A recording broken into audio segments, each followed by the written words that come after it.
What would make you happy? Can you imagine a milestone, a win, or even a material possession that would unlock this feeling? In this animated version of David Steindl-Ras' popular TED Talk, Brother David explains how a simple adjustment in how you move through the world might just change what you see, how you feel, and how you act.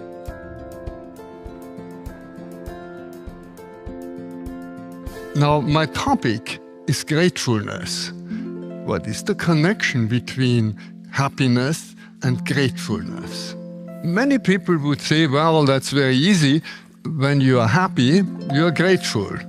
But think again.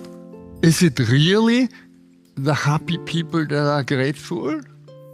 We all know quite a number of people who have everything that it would take to be happy, and they are not happy because they want something else, or they want more of the same.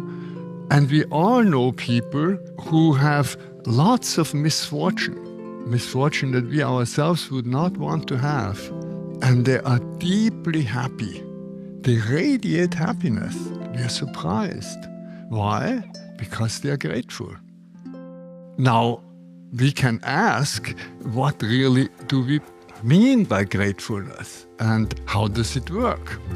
Something's given to us that's valuable to us. And it's really given. These two things have to come together. It has to be something valuable, and it's a real gift. And when these two things come together, then gratefulness spontaneously rises in my heart. Happiness spontaneously rises in my heart. That's how gratefulness happens.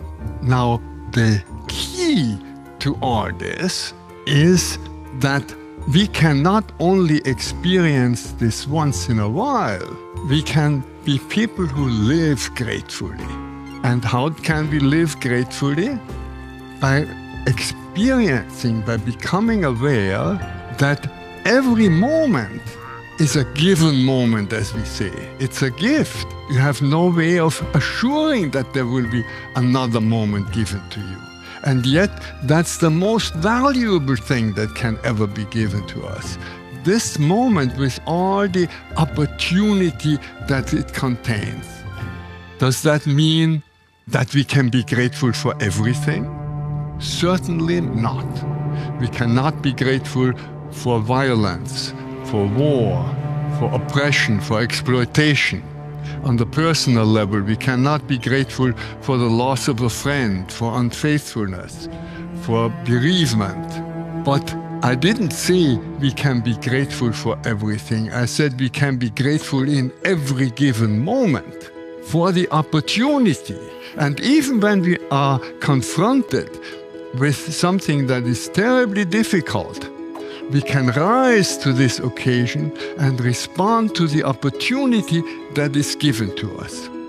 So how can each one of us find a method for living gratefully, not just once in a while being grateful, but moment by moment to be grateful? How can we do it?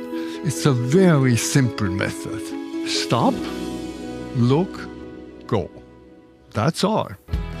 But how often do we stop? We rush through life. We don't stop. We miss the opportunity because we don't stop. We have to stop, we have to get quiet, and we have to build stop signs into our lives. And when you stop, then the next thing is to look. You look, you open your eyes, you open your ears, you open your nose, you open all your senses for this wonderful richness that is given to us. There is no end to it. That is what life is all about, to enjoy what is given to us. And then we can also open our hearts for the opportunities also to help others, to make others happy, because nothing makes us more happy than when all of us are happy. And when we open our hearts to the opportunities invite us to do something.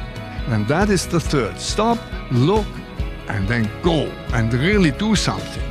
And what we can do is whatever life offers to you in that present moment. There is a wave of gratefulness because people are becoming aware how important this is and how this can change our world. Because if you're grateful, you're not fearful. And if you're not fearful, you're not violent. If you're grateful, you act out of a sense of enough and not of a sense of scarcity, and you're willing to share.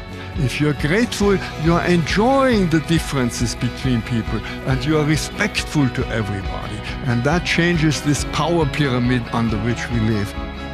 What we need is a networking of smaller groups, smaller and smaller groups who know one another, who interact with one another, and that is a grateful world. Experiencing gratitude is closely tied to our ability to express generosity, a trait at the heart of what it means to be human. Explore the potential of small acts of generosity to ripple out and change the world with Chris Anderson's book, Infectious Generosity. Grab a copy here.